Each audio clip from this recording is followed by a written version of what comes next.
Hey guys, this is my 2021 Model S long range version, and I wanted to do a special video today on autopilot. I've actually been gathering a number of clips over the last couple, or really last couple weeks, over the last month, a few of my road trips on autopilot. And I've been recording a number of different use cases and different scenarios that the car is actually in, and how it's affected, and when it's changing lanes, some of the emergency safety features around autopilot. So some really good things about autopilot. So what I'm going to do is walk you around the car first and show you where a lot of the different cameras are, the different radar sensors are. Then we're going to go inside and show you how you can configure the different controls around autopilot. And then the middle of the video here is going to be a lot of the use cases themselves. And I think you guys are going to be very interested in the use cases. It really gives a lot of detail on these lane changes, speeding up, autopilot in slow speeds, autopilot in fast speeds, all different types of use cases and how the car actually handles it. How much attention do you need to pay while you're using autopilot, and how often do you need to tap the steering wheel to make sure that the autopilot does not disengage. So some really good use cases. I didn't want to do just a simple configuration. I wanted to actually put those use cases in with real driving examples for you guys so you can see the details. So let's go ahead and get started. Okay, so the first thing we're going to do is walk around the car here and take a look at where all the cameras are at that really help the car understand what the road and how to deal with the environment around you. One of the key things that I'm not sure if everyone understands is all the recordings that happen during autopilot actually get automatically uploaded to the cloud, and the entire fleet of Teslas records different roads across all the different driving roads that Teslas are on, and really starts to put it in a neural network where computers, AI, actually can understand obstacles and how to deal with different road environments. This is really helpful when you have different things on the road where maybe the paint on the road is not easy to see, but the car actually can understand that through all the mainframe computers, and then pass that knowledge down to other Teslas that are on the road. So it basically learns, every single autopilot out there learns a little bit more every day, and it goes down to all the different fleets. So one of the most interesting things about Tesla Autopilot, and one of the reasons that Tesla is so far advanced and ahead of everyone else, is because they have over 1 billion miles of driving, which is pretty impressive. So let's take a look at some of these cameras. The main one that you're going to have here is right here. You can see there's some cameras built into that, and they always are looking forward as the car is driving. So that's the main one. This one does adapt into a number of other technologies, things like, if it can actually see ahead of the car in front of you. So for example, if you're driving along and there's a car in front of you, it can see in front of that car and identify that that car is stopping, and then your car will actually warn you that there's cars ahead that have stopped. And that's what allows it to automatically apply brakes for you. So there's a number of safety features that are involved with autopilot that most people don't fully understand, that these things will actually save you. You will see in the use cases that I recorded. In one situation, I was going to go into another lane, but my car forced me back into my lane without getting hit because there was actually a truck coming.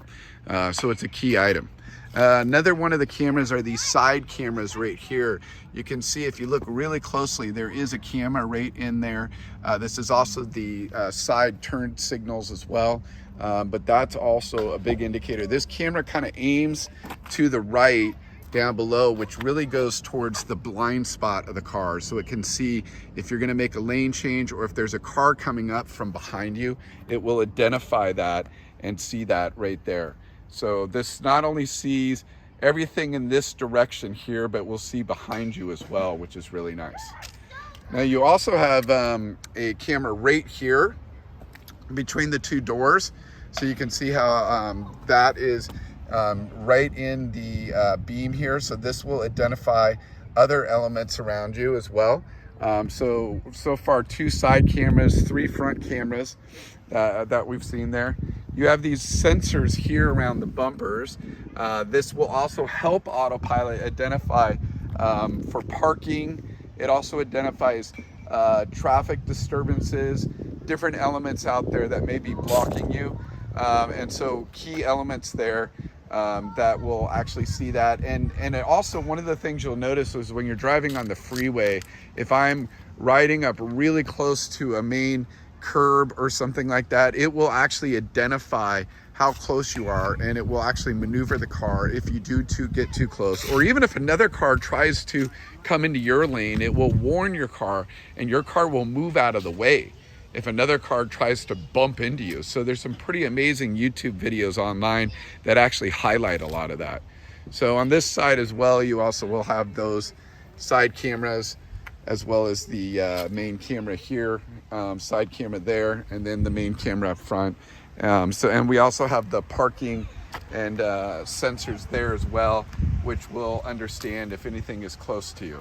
So overall, you probably can tell I keep the car pretty clean. It is actually starting to rain here in California, so it's a little bit harder to keep it clean in those types of situations.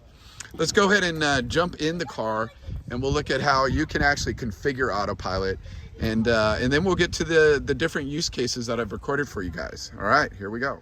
Okay, let's quickly go through how you can configure and activate Autopilot. So right away, you'll see in the lower left here, you can click on this car icon, and then there is a button here for Autopilot. Let's go through all the different features here so everyone fully understands how to do it. The first is, if you're lucky enough, you'll get this request for full self-driving. This is a beta version, and many of you have seen some of the other videos I've published, but I already put that request in. And right now I have a safety score of 87. And so I'm trying to improve that. I think Tesla has released full self-driving to all the cars that have a score of 100. But please put in the comments if that's not true or not. That's kind of what I've heard online. But and Elon's tweeted a couple things, but it's really hard to know if that's actually what's going on. So going down to the next one, we have how close you are following the car in front of you. So this is a really important element. Right now I have it set to 1 car, but you can set it to 2 car distances. This is basically how close your car is going to follow behind the car that's in front of you when you're in Autopilot. I'll tell you, using Autopilot in this car and also my older 2016 Model X, I'll tell you that when you're driving in stop and go traffic, Autopilot really shines well in that use case quite a bit. And that's where I like it at 1 car distance.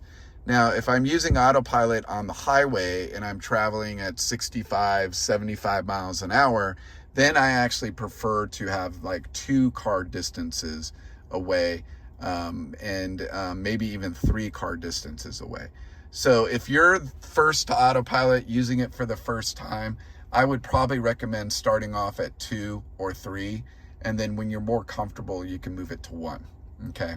The next is, how do you activate it while you're driving? So that's what the single click or double click does. And to kind of give you an idea, you can click on this eye here. If I can actually click it, there you go. So it gives you a little bit of instructions on that. But just to kind of summarize for you guys real quick, to activate Autopilot on the steering wheel, or I should say the yoke, you can double click this item and it will engage Autopilot. So that's what this button really does, is it allows for a single click or a double click. I prefer the double click because I really do want the safety. I don't want to accidentally hit this knob once and then it would activate Autopilot. I want to double click it. But I will tell you, you got to press it pretty darn good to actually engage it. So it may not happen on an accidental situation, but I'm just going to be extra safe with the double click. So navigate on Autopilot is where the car will actually follow a line, and it will actually change lanes. It will exit the main highway. Navigate on Autopilot will not work on regular street roads, but works on the highway. and actually does a pretty good job. In the videos that are here coming up here in just a minute or two, you'll see I do use Navigate on Autopilot a number of times, and we talk about the details of how that works, so that'll make a little more sense for you guys. Okay, you can also do some customizations on this as well. So enable start of every trip. You can automatically, anytime you set autopilot, can automatically be engaged. Speed-based lane changes. This controls when you are doing a lane change, if it's going to do the same speed, if it's going to speed up. I love what Tesla does where they call it Mad Max, but overall this kind of adjusts that so you could play around with it. I kept it on average just to be safe. Exit passing lane, that allows you to exit and go through the passing lane itself, which is really nice. Required lane change confirmation. Okay, so what that is that the car will ask you if it can change lanes. On the main screen here, it'll indicate that, and all you have to do to confirm it is to hit your turn signal once. So as we remember, we have turn signal buttons here, and this yoke steering wheel is pretty much like a remote control for a video game, which I just love. So all you have to do is, if you're making a left lane change, you'll see it on the computer. It'll ask you to change it. All the cameras will engage so it knows that it's safe, and you just tap the turn signal once, and then the car will actually adjust lanes. Actually, in one of the use case videos I did engage that. I did hit the button, and all of a sudden a speeding car came up, and my car started turning into the lane and then quickly went back into the original lane that I was in because it saw that car speeding up on us. So pretty amazing safety features in Autopilot as well. So anyways, that's a lot of the key things that you're going to see in the main screen here. So let's go ahead and continue down here. So the next one is traffic light stop sign control beta.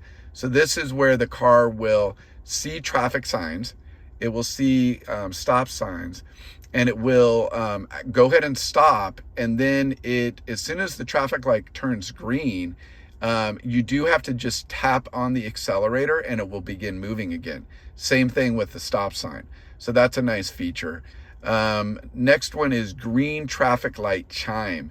This is really helpful. So when you're sitting at a traffic light, the moment that the light turns green, you will get a chime. And so this would be very helpful for a lot of people out there that you guys have been probably around as well, where there's someone sitting at a traffic light and the light turns green, and what are they doing? They're staring at their cell phone and they're not looking ahead. So the car will actually chime for you, letting you know that you can go ahead and move forward now. So that's a nice feature. If there's a car behind you, what it will do is it won't chime until the car in front of you starts to move. So it's a really nice indicator to let you know that you can go ahead and move forward and wake you up from staring at your cell phone or talking to someone or whatever it may be. Full self-driving visualization preview. What that feature is on the main screen here, you'll see the full self-driving visualization preview. It'll highlight traffic lights, stop signs, it'll highlight cones, even garbage cans, all kinds of things on the road while you're driving. So definitely I would engage with that. You'll be able to see that, but it's really nice to see that. Summon beta. Now this is a really, really nice feature. Many of you maybe have seen this on YouTube, but this is where you can use the Tesla mobile app to summon your car. Think of this like if you were to park your car at a shopping center or a mall, and you literally went inside the store, did your shopping, came out, and it was pouring rain, and you don't have a jacket, you don't want to walk in the rain. You can use the mobile app to summon the car. The car will literally pull out of the parking spot that you parked it in, drive over to where you're standing by you just holding a button on your mobile app without any driver inside of it. It's incredibly cool. Actually, I'll post a video on that at some point so you guys can see how that works, but really, really cool feature. Believe it or not, it works exactly the way I said it. So definitely look for that video. I'll post that for you guys. All right, next is, there's some controls around this and how it works. And how far away you want clearance, things like that, side clearance adjustments and things like that. So it's really nice to have that capability. It's also really good for pulling in and out of very tight parking spots. If you live in like a big city and your parking spots are very tight and very narrow, you can actually park the car using that feature, and then you don't have to open the door to get in and out of the car. So imagine pulling up to the parking spot, you get out of the car, shut the door, use summon to park the car. Likewise, when you're ready to leave, you can use summon to pull the car out, open the door, and then get in. So a really nice feature there. All right, let's go ahead and continue. The next is setting a speed limit when you engage autopilot. So the way autopilot works, let's say I'm going 50 miles an hour.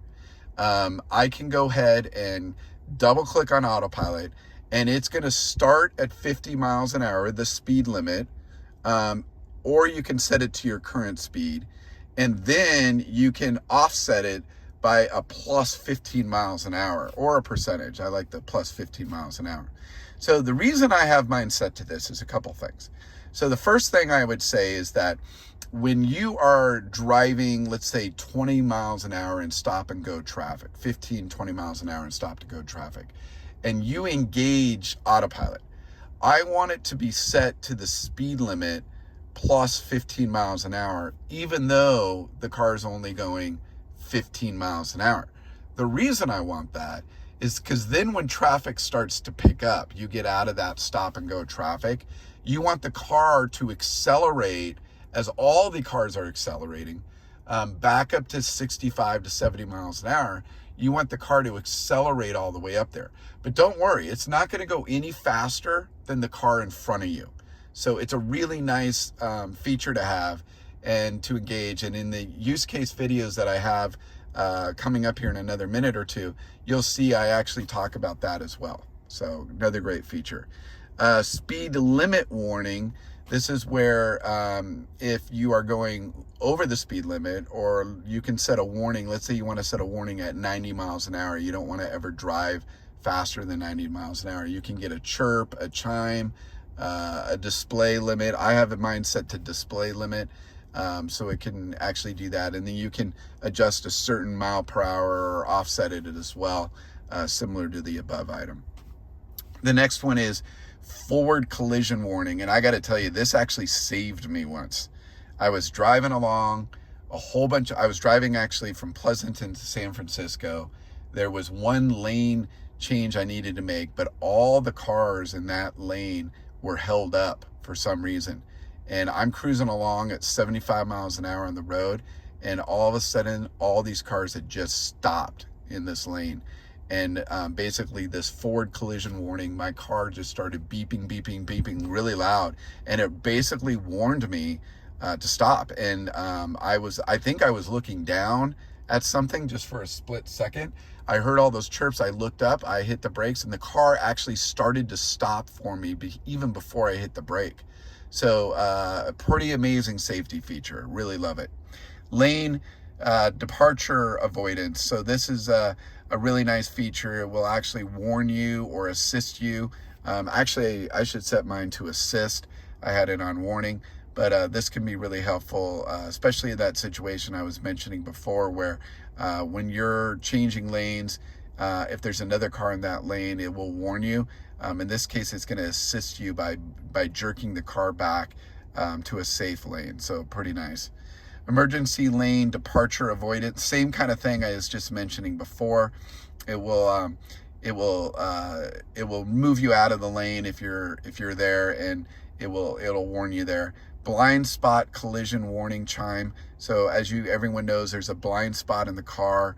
As you turn your head to the right or to the left, there's a blind spot there. So this will give you a chime and warn you. Automatic emergency braking. That's kind of what I was just describing above, where to avoid collision, it will actually start to brake it. So the first one I was mentioning above is more of a warning. This actually will engage emergency braking if there's something in front of you. And the last one, obstacle aware acceleration, is also very similar to that. So it will actually warn you of things like that, and move you out of them. And that's even in the lanes to the side of you as well as in front of you. So pretty amazing to have. So that's the basic way to kind of configure Autopilot. There's a lot of different things to go through. I definitely recommend starting off slowly and safely first. The use case videos I have right here that I'm going to go into right now, you guys will be able to see a lot of those details. I've recorded a couple of very small clips, but a number of different situations for you guys to be able to assess and address how to deal with Autopilot and how safe Autopilot is. I mean, this is one of the best features on a Tesla, so highly recommended, and definitely look forward to hearing your comments on it. So let's get started with the use cases, guys. Here we go. Okay, guys, this wraps up our Autopilot video. I hope these use case videos were really helpful for you guys. I spent a lot of time working on these, and I hope this really explains a lot. For those of you that use Autopilot already, maybe I pointed out a new item or two for you guys. For those of you that are brand new to Autopilot, I'm sure this has got to be really helpful for you. Please like my video and subscribe to the video if you already haven't. Definitely, if you're going to buy a Tesla or order a Tesla, please use my referral link. But really appreciate all of you guys. Hope you're having a good weekend, and look forward to the next set of videos. Thanks a lot, everyone. Okay, here's another situation that we're driving in right now. You can see we're on Navigate on Autopilot, and you can see the to stay on Interstate map 280 here. North, then take exit 5C on the right. Okay, let's see what we need to do, but it is wanting me to confirm a lane change. So I do that by clicking the turn signal, and then the car will automatically do the lane change for you. Turns off the blinker, and it's looking for the next exit. Again, we're Navigate on Autopilot, which is the closest thing that we currently have to full self-driving. So we are going to be taking an exit here. Let's see how it manages this. Not exactly sure what it's going to do, but it does look like this is the exit coming up here. Let's see what it's going to do. Now keep left to stay on Interstate 280 North. Okay, it wants us to stay in this lane, and then In it's 500 feet, here we go. take exit 5C on the right onto Stevens Creek Boulevard toward West San Carlos Street. Now Okay. take exit 5C on the right. So this is the correct exit. Now it's wanting us to get in the left lane. So I'm going to go ahead and hit the left signal, and look at this. It's adjusting lanes while it's turning. Okay, that was a little wonky, but just had my hand on the wheel just to make sure, but it managed that perfectly. Okay, that was impressive. All right, let's see what happens up here. In 500 feet, turn left onto Stevens Creek Boulevard. Oh, I just gotta, you can see in 150 feet, 25 feet, yep, it just deactivated itself, Now turn left onto the Stevens Navigate Creek on Boulevard. Autopilot, and it returned to regular Autopilot. Another use case for us to look at here with the Autopilot fully engaged, you can see I'm cruising down the highway here. I'm actually on a road trip. I did a longer video on this road trip you guys can take a look at. But I'm going from Pleasanton, California down to San Diego. We do have Autopilot engaged. I wanted to point out a couple things because this is a good use case to look at. Just cruising down the highway. And so you can see we have Autopilot set up to a maximum speed of 90 miles an hour.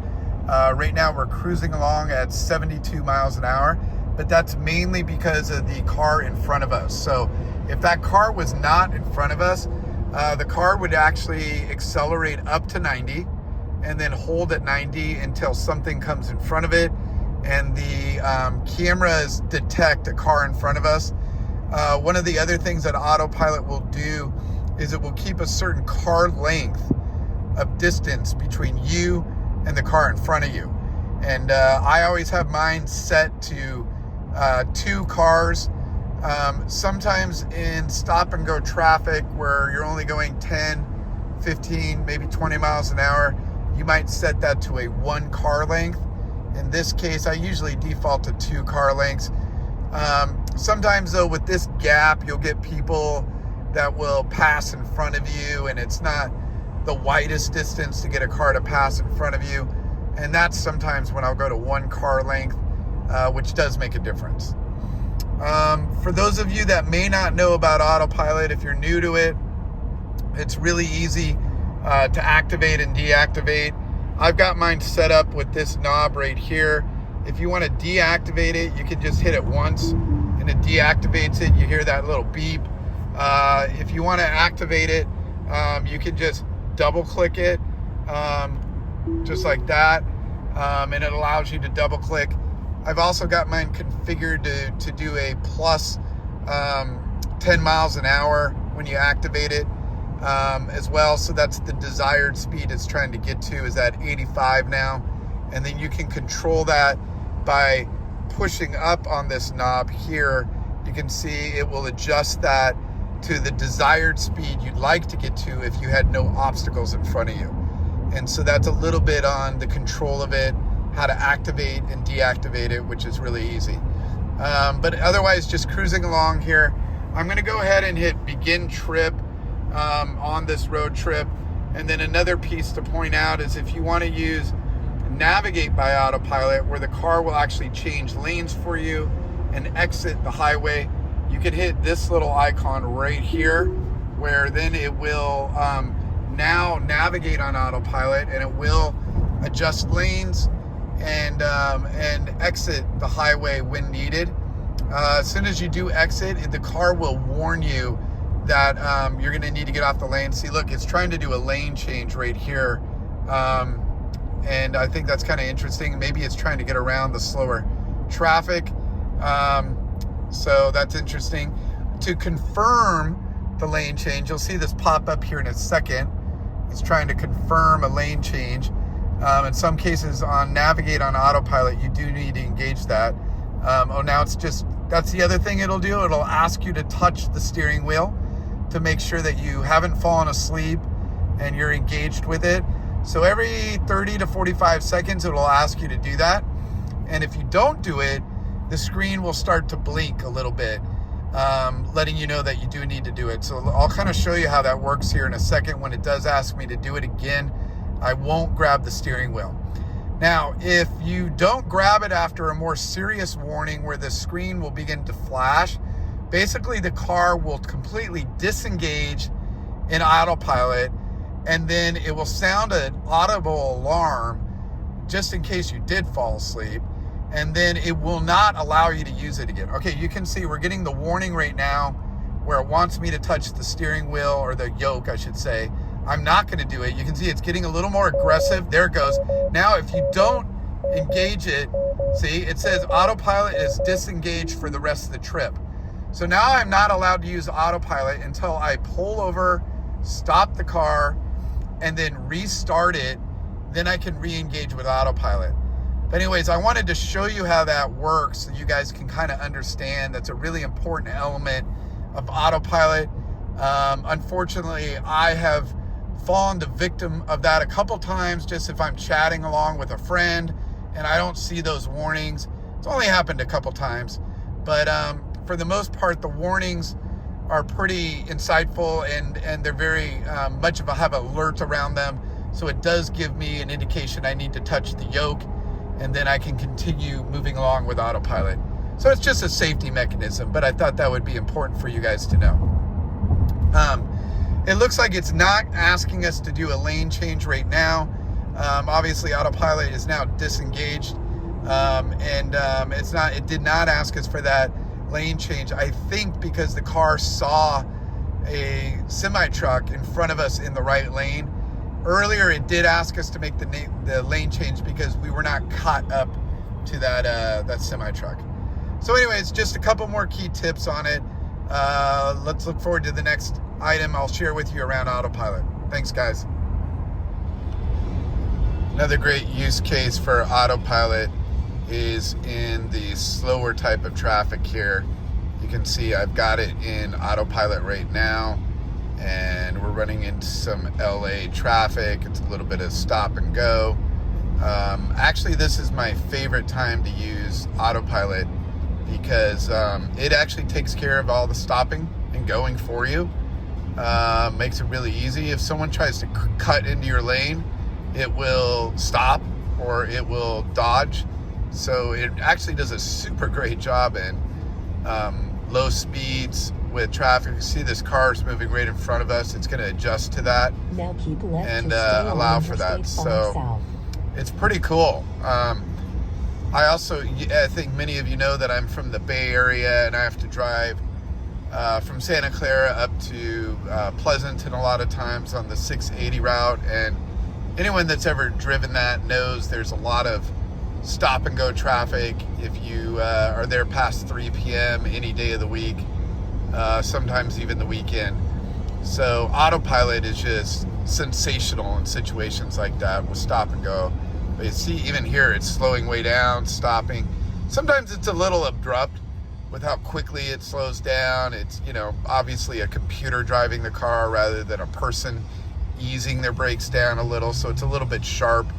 But frankly, I mean, Tesla has a giant lead on anyone with Autopilot. I don't know if any of you have used any other types of services like that, but let me know.